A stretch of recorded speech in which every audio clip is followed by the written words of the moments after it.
Right. So again, the plan for today is to finish up the last little bit of section 2.1. We're actually going to jump forward to 2.3, and then the supplemental videos for this week will be on 2.2 and 2.4, those two sections. And the quote of the day today, I think, is particularly relevant to a lot of discussions happening today around higher education. And it comes from a movie called The Truman Show. Let me make this a little easier to read. So a movie called The Truman Show. It's probably, I don't know, probably at least 20 years old now. It's a Jim Carrey movie, but it's not really a comedy. It's more of a serious kind of movie. And kind of I don't think I'm spoiling, too much here. The kind of point of the movie is that Truman, the main character, Jim Carrey, has lived his whole life on a movie set, but he doesn't know that it's a movie set. It's this enormous big dome that has like a um, pretend town in it. All the people are actors. There's hidden cameras everywhere, and the crux of this TV show is that the world has been watching him like grow up since he was a baby, and he's maybe in his 30s or something now. Um, and at some point, I think somebody asks Christoph, the kind of mastermind behind all of this, the producer, director kind of guy. I think they ask him some question about like, like how does he live this long in this environment and never like questioned it or never realized that like something's wonky or sometimes things glitch a little bit and don't quite work right. Why hasn't he realized it? And Christoph comes back with this quote where he says, "We accept the reality of the world with which we're presented. It's as simple as that." And I think this is a really important idea that every one of us, when we're kids or teenagers, for the most part, we're presented with one reality, right? Like we have our family, our folks that live near us, that we interact with, folks that we go to school with. We're often from a pretty similar reality. I mean, when compared to the scope of all, reasonably possible realities. So in this, incredibly connected world, we're starting to see that, there are lots of different realities across the entire world, or even just a couple miles down the street. And how do we interact with those? And I think, how does this tie into higher education? Well, I think when we look at the questions people are asking, like, what's the value of higher education these days? Or in particular, what's the value of any higher education component that's not directly related to workforce, right? If I'm going to be an artist, why do I have to take a math class? If I'm going to be an engineer, why do I have to take an art history class and so on? And I think this is part of the purpose of higher education is that we live, most of our first, say, 15, 20 years only being exposed really to maybe one reality and having exposure to all these different facets, all these different experiences through college gives us exposure to many different realities. It lets us see that there are lots of different people living lots of different realities. For each of them, their reality is as fundamental and as real, so to speak, as ours is to us. And maybe that gives us a better ability to interact with those folks, to deal with them. Um, as we're having to do more and more with the world being more and more connected.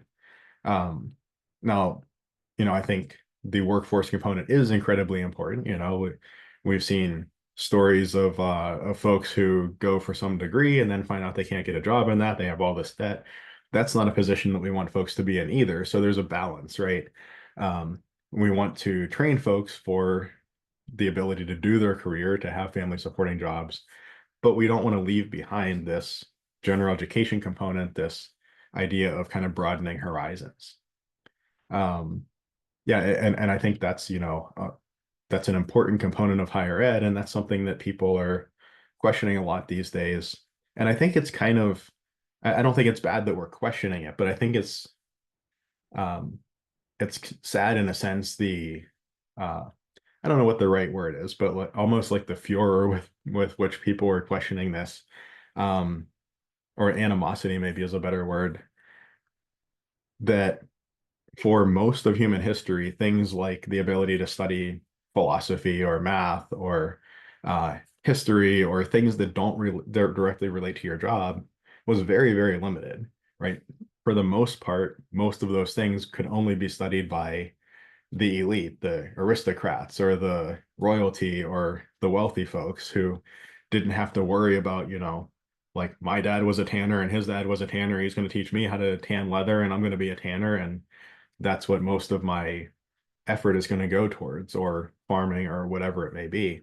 In the last, maybe say roughly in the ballpark of 100 years or so, we've gotten to the point where we have enough surplus, at least in our country, that essentially everybody can study the humanities and it's accessible to everybody. And it would be really sad, I think, to see that backslide, over the next, say, 10 or 15 years to give that up. So that's my appeal anyway, through allergies, to the value of the humanities and general education in higher education. So that's the quote of the day for today, the idea of the day for today from the Truman Show. And give me 1 second here.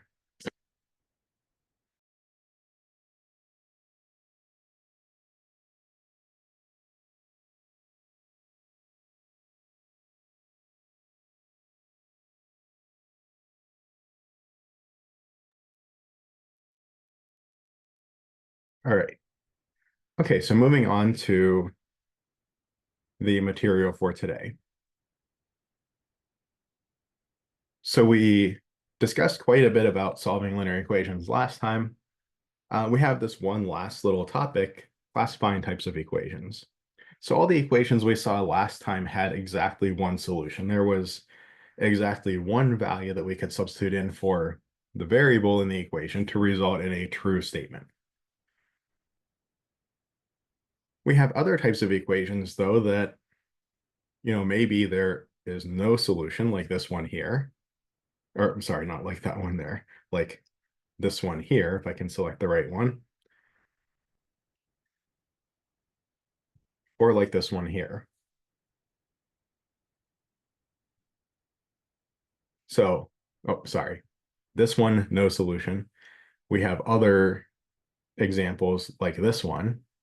I'm going to claim allergy brain for this morning.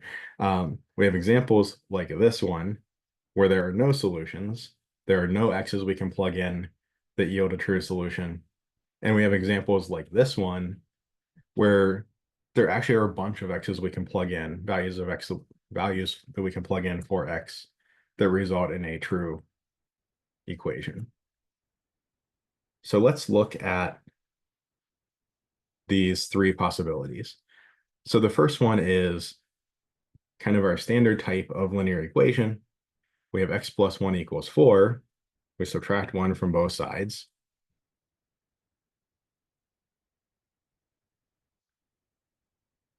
And we get x equals 3. We get one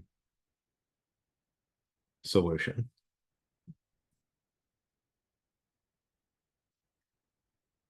Now the next one looks like a standard linear equation. It looks like the same old linear equation that we would always, be able to solve. We would just simplify both sides, get ax plus b equals cx plus d, go through our equation solving steps, and get a solution. But what happens here? So 2x plus 2 on the left side, that just stays the same. If I distribute on the right side, I have a 2x, and I actually have a plus 2 as well. I can pretty clearly see right away that whatever value I plug in for x, if I plug in 5 for x, I'm going to get 2 times 5 plus 2, 10 plus 2, or 12 on both sides of the equation. Whatever value I plug in for x, the left side is going to equal the right side because they're exactly the same expression I can clearly see. If I didn't see that right away, I might start my equation solving steps, say by getting all the variables on one side. When I get rid of the variable term on the right side by, say, subtracting 2x, I actually noticed that the variable term on the left side completely goes away as well, and I'm just left with 2 equals 2. And this is always true. So remember, the idea was that by doing equation solving steps, I get a new equation that hopefully is a little bit simpler and that has all of the exact same solutions as the original equation.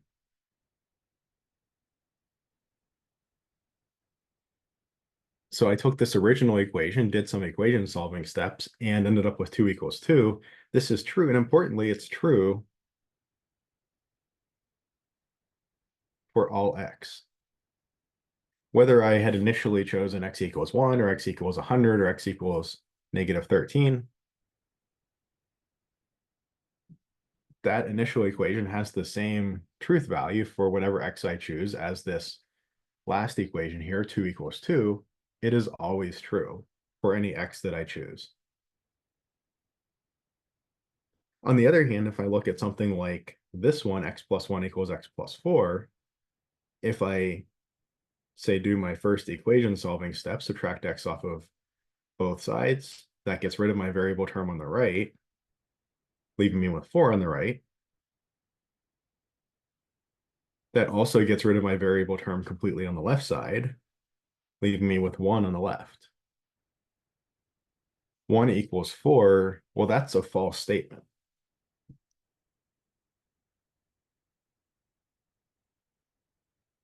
And in fact, it's false for all x. There's no x that I can find that makes the statement 1 equals 4 into a true statement.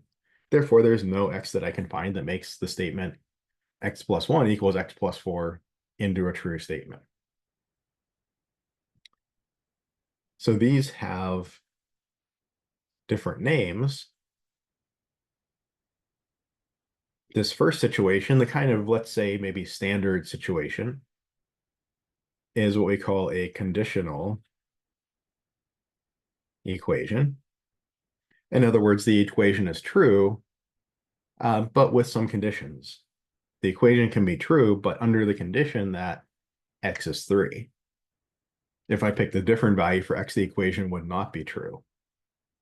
If I picked x equals 5, I'd get 6 equals 4. That's not a true equation. But if I pick x equals 3, so if I'm subject to this condition, the equation does hold. I have some equations like this one here that no matter what x I plug in, I get the same thing on both sides.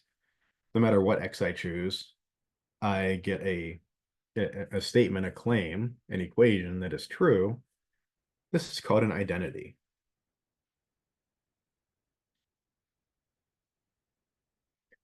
Some of you might have exposure to some higher level courses. Maybe you've taken a higher level course in the past and are kind of dusting off some cobwebs.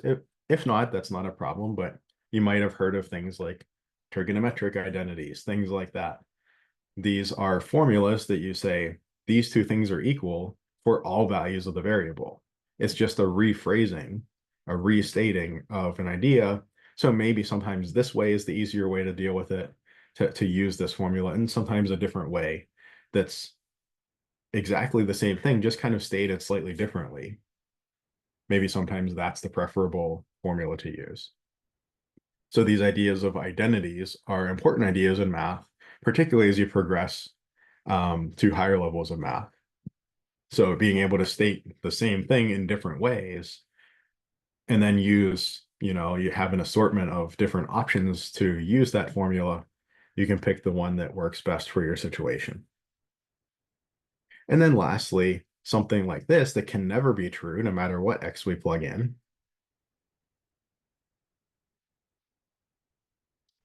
We call this a contradiction. It's like internally contradictory. It's self-contradictory. I'm making the claim that x plus 1 equals x plus 4, but that can never be a correct claim. Whether I plug in x equals 0 or 100 or any other number you pick to plug in, you're always going to get left side is not equal to right side. So that's a contradiction. Sorry, for some reason my Windows just kind of freaked out here.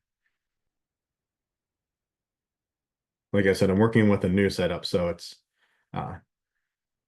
I'm not quite used to it yet. I got a second monitor so that I can put my screen share in one and my all of my Zoom stuff on the other one, and I'm still kind of getting used to how it all works. And for some reason, it, you know, just glitched for a second there. OneNote also glitched for me earlier today, and having allergy brain this morning, I don't know, maybe it's just not my morning this morning. Sometimes it's like that, right? Um, okay, so we have this new idea that, the kind of typical or the standard or probably what we, expect to get out of a linear equation is a single solution, a conditional equation. But we can get these kind of edge cases, the identity case where the equation is true for all x, or sometimes we say that these equations have infinitely many solutions, or sometimes we get a contradiction where there's no x that yields a true equation.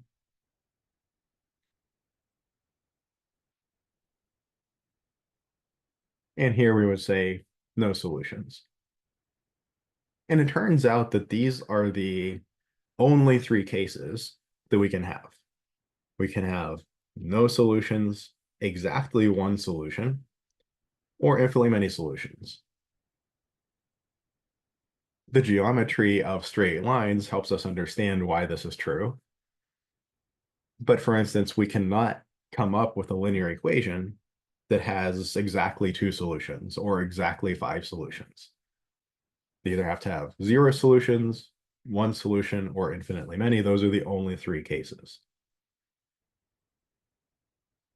Uh, so geometrically, this is jumping ahead a little bit, but to tie some ideas together, I know some of you have seen some of this material before, so just to give a little bit of um, a little bit of a spoiler, I guess. If we graph a straight line, it might look like that. So maybe if I graph y equals x plus 1, it looks something like that. If I graph, say, y equals 4, it looks like that. These straight lines intersect at a single point.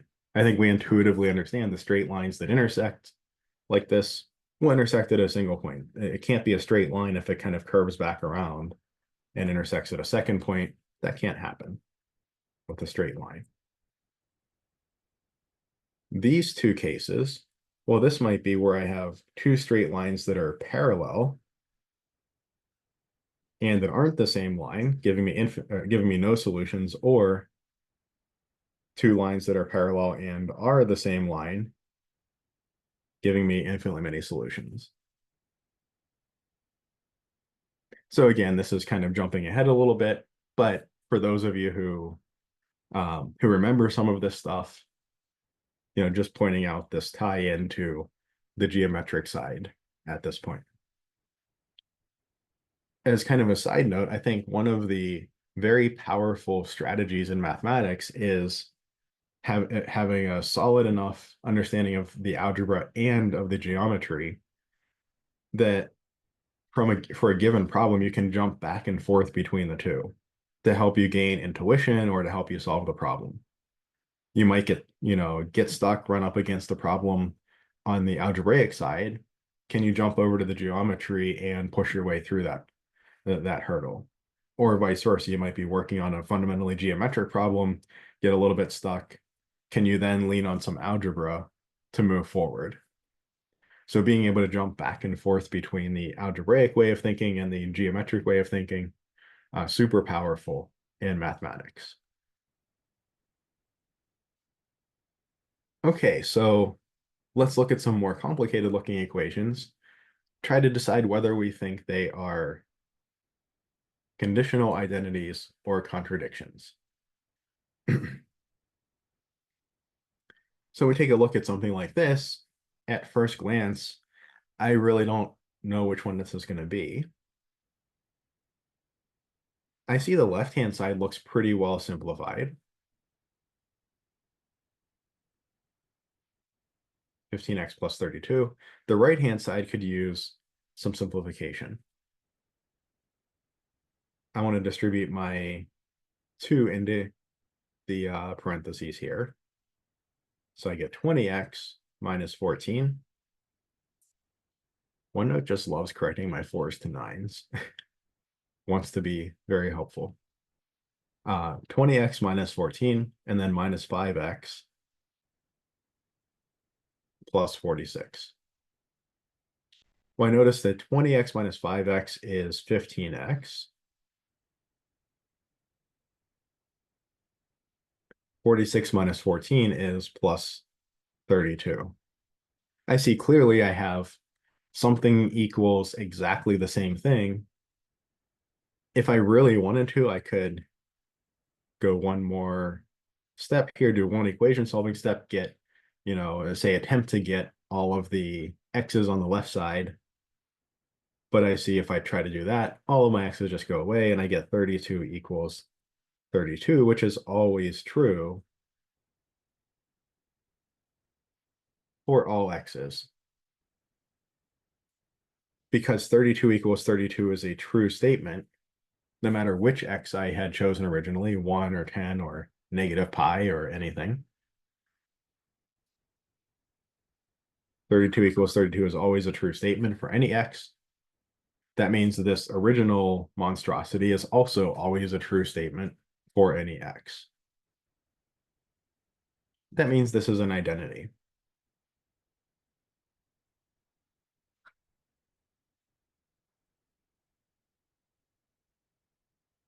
If I look at this one, for instance, I can do a similar thing. I see my left-hand side again is pretty simple already. My right-hand side I can multiply out. I'll start with the first parentheses. I get 32x plus 40. And then I'll be careful with my minus 7 here. Minus 7 times 3x is minus 21x. And then plus 70. Or I get 11x minus 54 equals 32 minus 21 is 11x plus 110. And again, if I can't see right away, I just try to go one more equation solving step, attempt to say get all of the x's on the left side. But when I do that, all of the x's on the left side also go away, and I get something like negative 54 equals 110. This is false. This equation down here is false for any value of x. There's no value of x that makes negative 54 equal to 110. Therefore, there's no value of x that makes 11x minus 54 equal that complicated right-hand side. So no solutions. We call this a contradiction. So if you get to a point in solving a linear equation where all of your x's disappear, then ask yourself, okay, what I have left, is it a true statement or a false statement? If all the x's have disappeared, I must just have number equals number, either after simplifying, after doing some arithmetic and so on, either the left-hand side is equal to the right-hand side, in which case that's a true statement, and that has the same truth value, it has the same solution set as the original statement. So if that is true for all x, then the original statement is true for all x. I have infinitely many solutions. It's an identity. If I do simplification, my x's all go away. I end up with number equals number, and those two numbers are not the same number. That's a false statement.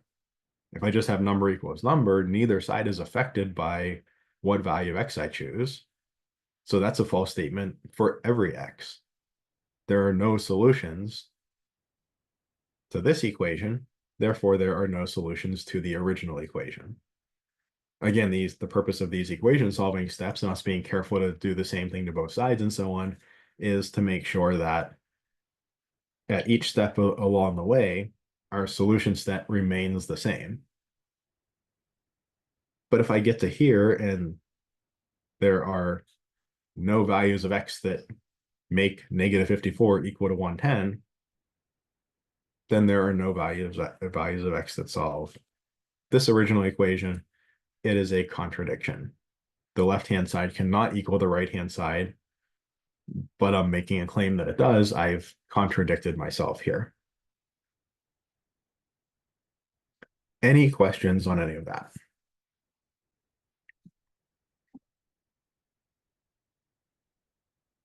Okay, so let's jump into 2.3 then. 2.3 is about solving a formula for a specific variable.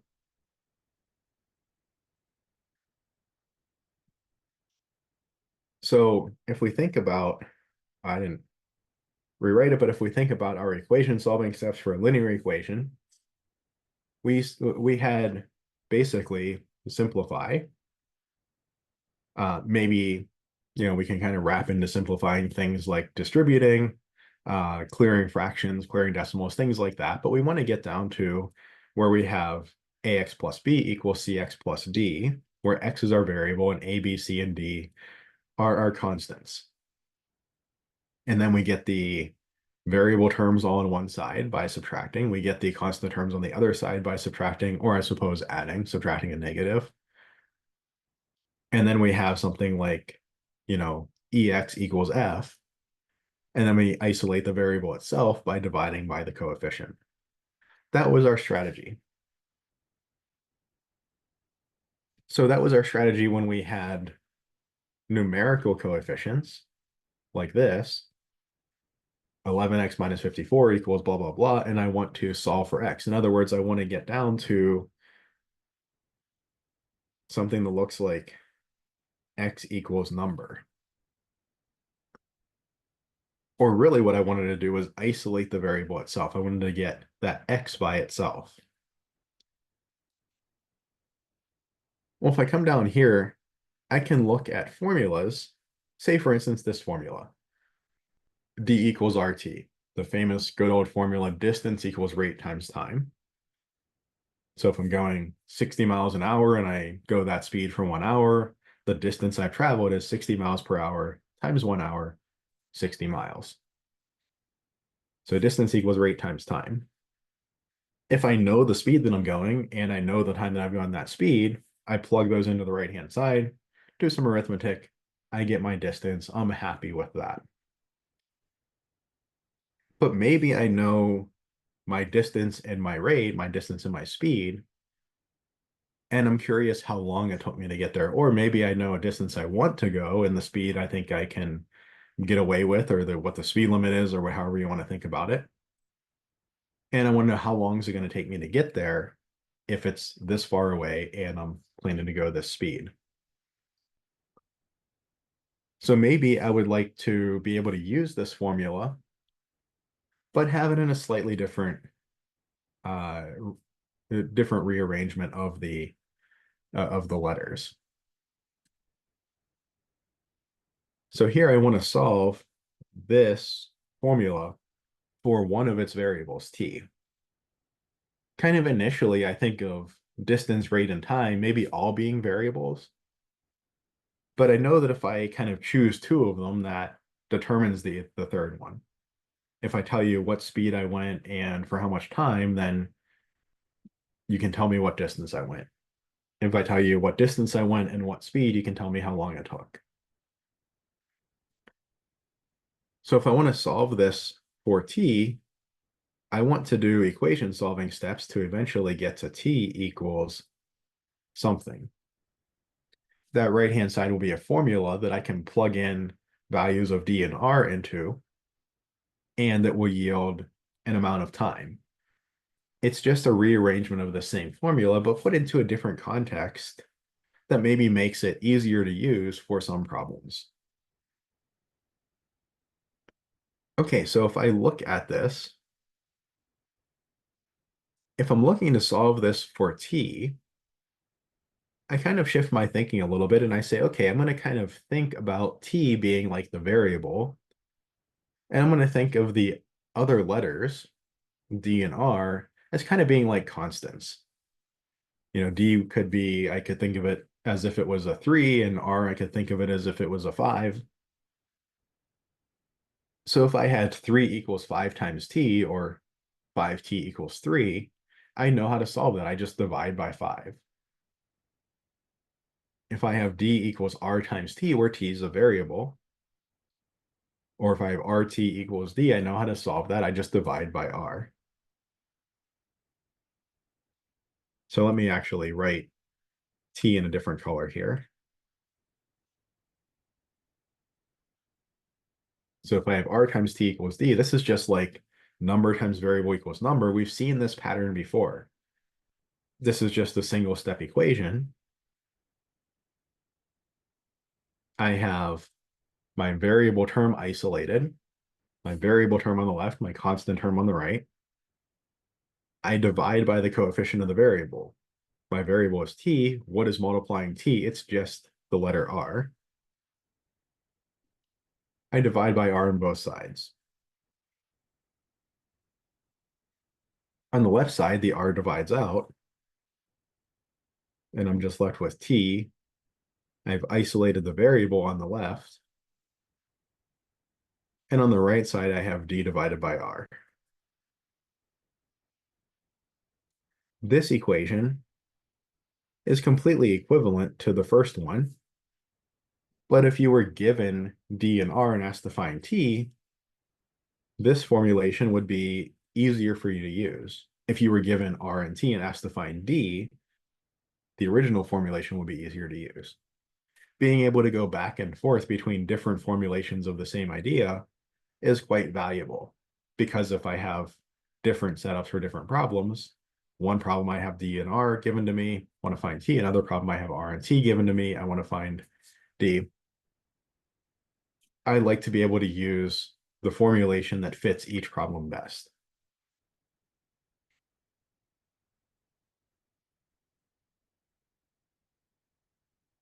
So we could look similarly at a problem like this. Solve I equals PRT for R. This is the famous interest equation. Interest, or the amount of money that you make on money that you have invested, simple interest anyway, is principal, the amount that you invested, times rate is, does it return, say, 5% per year or 10% per year, times time, times the number of time periods you've left it invested for. And again, if I was in a situation where I was given P, R, and T, the amount I had invested, the interest rate, and the time I had invested it for, and I was asked to find the amount of interest I received on that investment, this would be a great formulation. I equals PRT. I can plug my numbers into the right-hand side, do a bit of arithmetic, and get my answer. But what if I was told the amount of interest, the amount that I had invested, and the time I had invested it for, and asked to find my rate of return, right? This might be something practically that I would want to do. I see that I have an investment. I know that over a year it went up this amount of dollars. I know how much I had originally. I know how much interest I got, the difference, how much it went up, and I know how the time I had invested it for. I would like to find my rate of return. I can compare that to, what the market did overall and see if I made a good decision with that investment. Do I want to keep my money in that investment, go to something else, might impact my decision making. So if I want to find my rate of return given an amount of interest, a principal, and a time period, how would I go about doing that? Well, the same kind of idea applies here. Here I'm going to rearrange this right-hand side. I'm going to write it as P times T times R. Or I can flip sides just to make it look a little more familiar.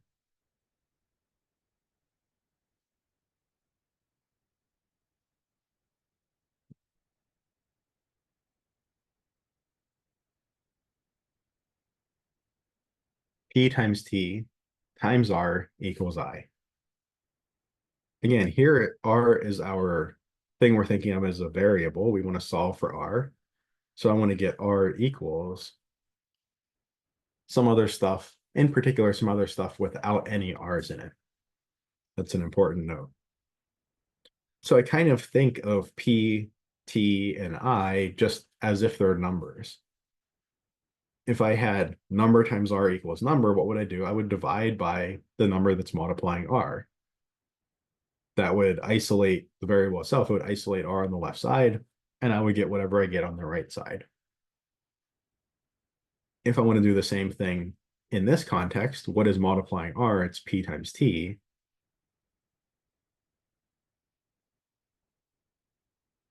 I want to divide by p times t on both sides.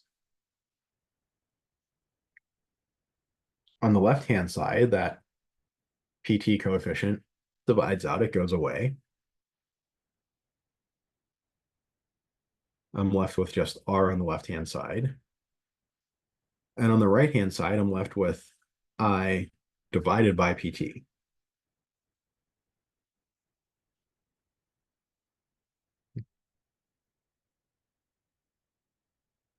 So again, this is an equivalent formulation of that same formula, I equals PRT. If I was given the numbers for P, R, and T and asked to find the amount of interest I would use this formulation. That's the natural formulation to use for that context. But if I was given the amount of interest, the amount I had invested originally, the principal, and the time period, and asked to find the rate, well, this would be a much better formulation to use. I could just plug in my I, P, and T, do some arithmetic, and get my answer straight away. I wouldn't need to plug in and then solve an equation. Now you might ask yourself, well, I had to solve an equation to get here. Where's the benefit? Well, the benefit is that to get here, I solved this equation one time in general to get a new version of the formula. And now if I want to do this problem 10 times for 10 different investments, I've solved the equation once and I can just apply the formula now. If I tried to solve this problem, the find the rate problem for 10 different investments using my original formula, I could plug in the numbers and then solve the equation with the numbers. But if I have 10 different investments, I'd need to solve each of those equations. I need to solve 10 equations and then do the arithmetic to simplify it. Here I solve the equation one time in general, and then I can apply that result to my 10 investments or 100 investments or whatever I have. If I only have one problem to do, if I only have to figure this out one time, it doesn't much matter whether I get the updated formula by solving the equation in general and then plug in my numbers, or whether I plug in my numbers first and then solve that resulting equation. It doesn't much matter. But if I have the same problem to solve, 5 times or 10 times or 20 times, I'd much rather just do 20 arithmetic simplifications in one equation solve than 20 equation solves and then 20 arithmetic simplifications. So that's really where the benefit is, reformulating my formula into a related formula that is better at solving the problem that I'm interested in solving. It's kind of like an assembly line process. It lets me take advantage of this work that I did. I can do it once and then apply that result to 5 or 10 or 20 different instances of that problem, instead of having to redo that work for every instance of the problem. Any questions on this?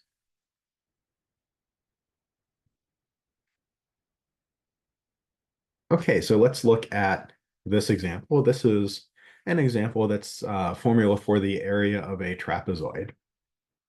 So if I have a trapezoid like this, I have a base width, I have a top width, the width of this top bit here, and then I have a height. And the area of a trapezoid is the height times the average of the base and the top widths. And base plus top over 2. And here we want to solve this for B. So suppose that I know the area of the trapezoid, I know the height, and I know the top width, then the question is, given those three numbers, what is the base width? So again, my goal is to get something that looks like B equals some stuff, and the leftover stuff should not have any B's in it. It should only have A, H, T, and some numbers. So this is actually a not easy equation to solve, right? These previous ones were just kind of simple one-step equations. This isn't too easy of an equation to solve. I kind of have two approaches here. My goal is to get this B by itself.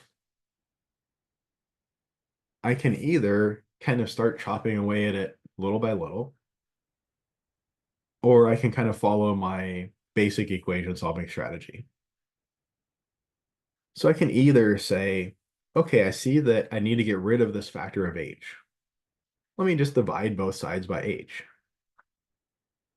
So A over H equals B plus T all over 2.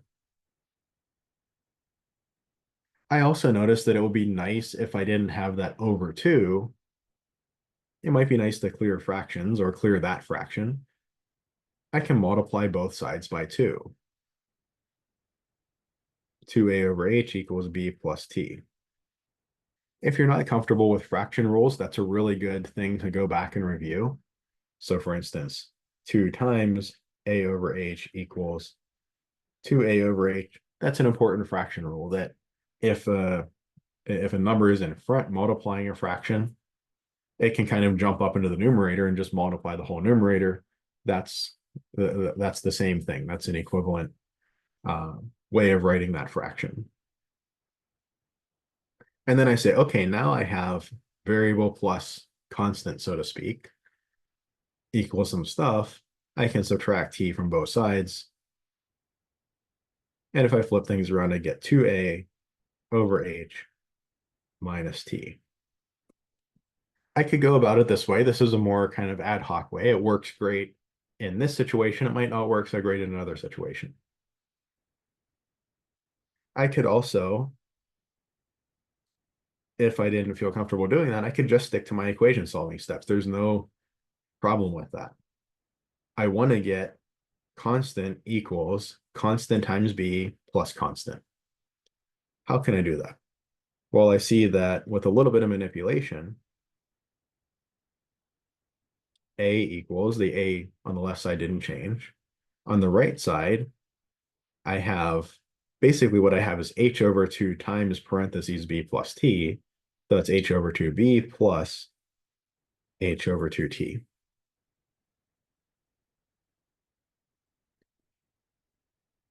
So now if let me just change the color of my b here, just as a reminder. I have on the left side, I have constant. On the right side, I have constant times variable plus constant. My constants look kind of complicated, but h over 2 is just, I'm thinking of it as just a constant, and h over 2 times t, I'm thinking of as just a constant.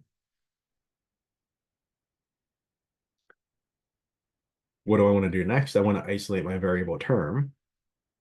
So I want to get this h over 2t off of the right-hand side. So I subtract it from both sides. I'll kind of flip things around here and make it h over 2b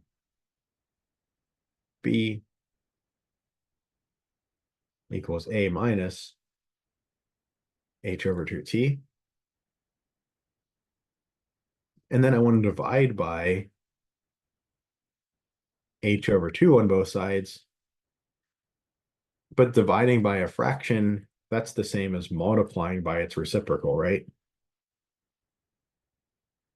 That's just multiplying by 2 over h.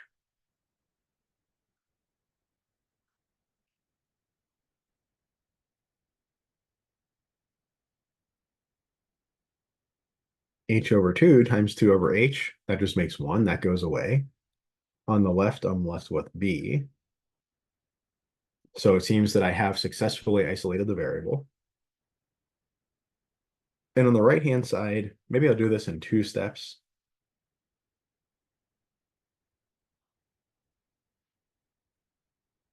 So on the right-hand side, I have this. And let me simplify that just a little bit.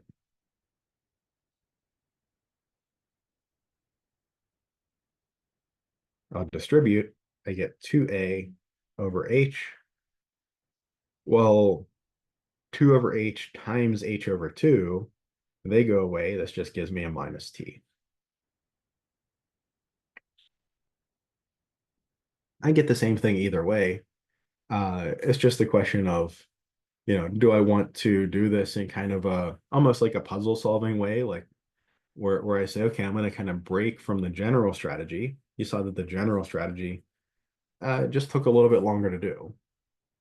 The downside is that it took a little longer to do in this case because there was a quicker way to make better progress. But the upside of just following the general strategy is the general strategy like always works. It's dependable, it's reliable. It requires, say, less cognitive energy to decide, should I go this route or that route, right? It requires less strategic thinking, more just tactical work. But if you notice that there is a shortcut in a particular problem, it's not a problem to apply that shortcut. We get the same answer either way. One side over here required a little bit more upfront strategy. It made the number of steps shorter. It made the tactics, so to speak, a little easier. The other way of approaching it required less strategic thinking. We could follow more of just a pattern. But the individual operations were a little messier. It took a few extra steps to get there. So pluses and minuses to both sides. Questions on anything so far? The really important part in here is, in this section, I think, is that these are the same equation solving steps that we've been looking at when we had actual numbers as coefficients and as terms. And here we just have letters representing those numbers, but they can be moved around the same way that the numbers could be moved around. So let's just look at what we would get if we actually solve ax plus b equals cx plus d for x. Right? Can we write down a formula to say, if I put a general linear equation into this form, what will its solution be? What will x be in terms of a, b, c, and d, in terms of the coefficients of x and the constant terms? I could memorize this formula if I wanted to, and then I could solve any linear equation by use of this formula, or at least any linear equation that is a conditional equation I could solve by this formula. But I don't have to, right? I mean, I could use the general strategy if I think this formula is too complicated. So what's the first thing that I would do? I'd probably get my variable terms on, say, the left side. So I might subtract cx from both sides. The same way that if I had, 2x plus 1 equals, or let's say 5x plus 1 equals 2x plus 3, I'd subtract 2x from both sides. If I have ax plus b equals cx plus d, I'll just subtract cx from both sides. Here I have ax minus cx. I'm going to choose to write that as a minus c times x. I still have a plus b on the left side. And my cx's cancel and give me just a d on the right side. The c looked kind of like an e. Let's fix that.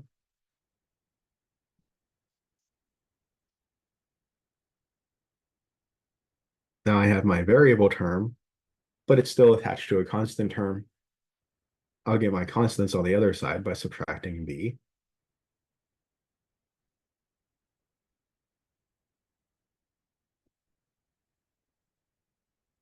And now I have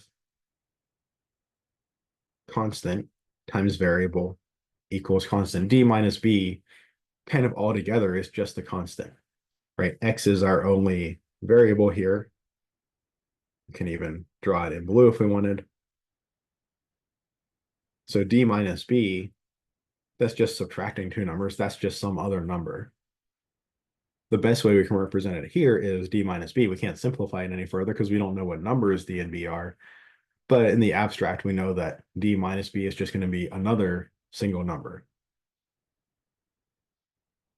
So now I have number times X equals number. What do I do next? I divide by the coefficient of X. I divide by A minus C. And I better do that on both sides. On the left side, this divides out, leaving me with just X on the left. I've now successfully isolated the variable.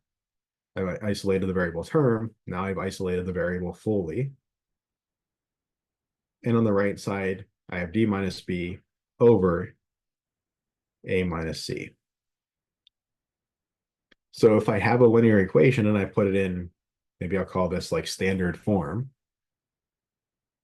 then I can match up things and figure out what A, B, C, and D are, what numbers they are for this specific example or that specific example.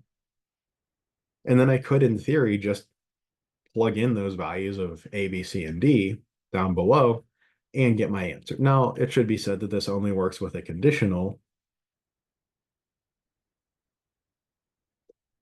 Obviously, we're assuming here that A is not equal to C.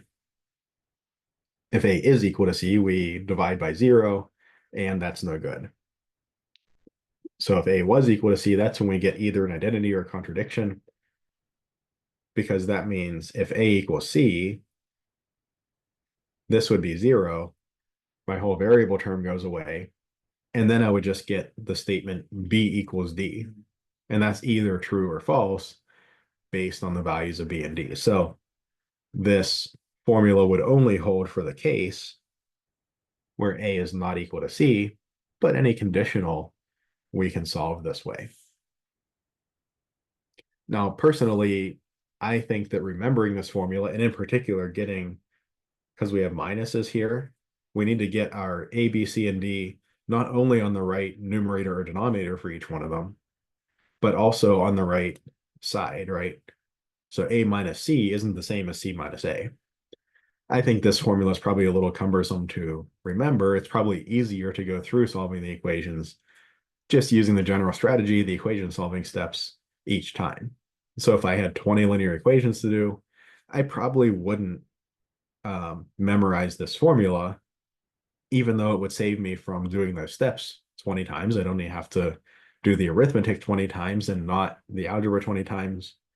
But I might be worried about how error prone it is applying this formula, particularly if I wasn't able to, say, write it down somewhere and have that, right there for me to look at. I might be worried that I'd get, an A in the numerator or D in the denominator, or I'd get, C minus A or something. I'd be off by a negative sign somewhere. Maybe there's too much that can go wrong in this formula for it to be super useful on, say, an exam or something. But we'll see later on that things like, say, the quadratic formula for solving quadratic equations is actually the way that we would prefer to go about solving quadratic equations. It's more worth it there because the steps to solve a quadratic equation kind of by first principles or general principles or something by an equation solving strategy are quite a bit more complicated. So we'd rather have a formula in that case because the general strategy is more complicated. Here, the general strategy usually isn't too bad, so we don't get a whole lot of benefit from applying the formula. Okay, so that was what I had for today. Let me stop the recording.